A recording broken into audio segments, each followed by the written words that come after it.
Today is October 26, 2025, and this is our weekly update on the ongoing conflict and situation between Israel and the Hamas terror organization in the Gaza Strip.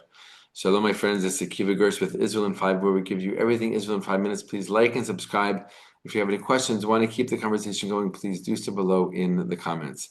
The big news of the day in the past few days, the past couple of weeks for sure, has been the release of the hostages that are no longer living, that were either killed on October 7th, 2023 in Hamas's brutal attack on Israel and their bodies brought into the Gaza Strip, being held captive, or hostages that were brought in alive into the Gaza Strip on October 7th and were killed during their captivity in the Gaza Strip.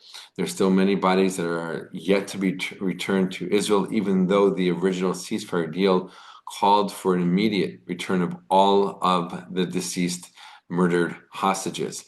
Right? We know that the 20 living hostages were returned. Israel then returned, or released, I should say, many prisoners, including terrorists with blood on their hands from Israeli prisons and jails. And then Hamas was supposed to release the remaining murdered hostages, which they only released a few. And since then, it's been trickles and drips of releases. There was supposed to be a release last night of a couple more bodies. That did not happen. And now Israel, for sure, is keeping their eyes on the situation, along with the U.S. President Trump from the U.S. is sharing very, very harsh and direct words with Hamas that if they do not release the remaining hostages out of the Gaza Strip, there could be military consequences against Hamas from various regional partners in the area. In the meantime, Egypt was permitted by Israel to enter into the Gaza Strip with heavy construction equipment to dig and to look for remaining hostages in the Gaza Strip. And also, America has been launching drones, surveillance drones over the Gaza Strip to basically survey the area and to make sure that the points of the ceasefire are being held to.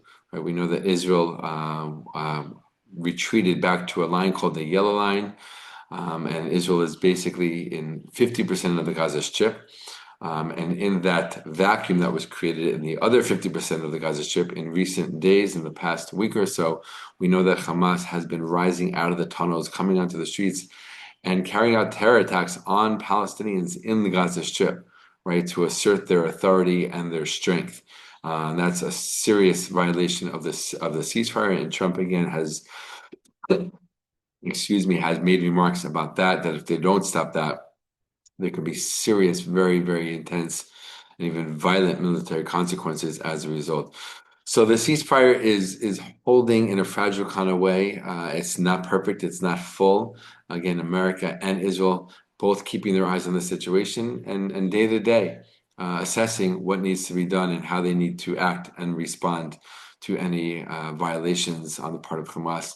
It is agreed across the board that in any future administration that runs the Gaza Strip, the Hamas will not be part of that, but still big questions about who will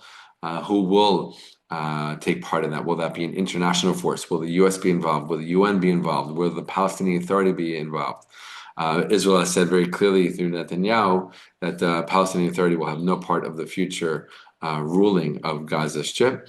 But again, all these are questions right now, and time will tell. It'll be a very, very long and slow process as the Gaza Strip will have to undertake an incredible reconstruction period, as so many of the buildings were destroyed during the war, as Israel sought out Hamas and Islamic Jihad terrorists embedding themselves and hiding themselves within civilian areas. In other news, we continue to hear from the living hostages who were released a couple of weeks ago, a week and a half ago, about their experiences in captivity and about the very, very, very beginning of what will be a very long process of rehabilitation for them, physically, psychologically, mentally, emotionally. But they know that the whole country is there with them, giving them incredible support.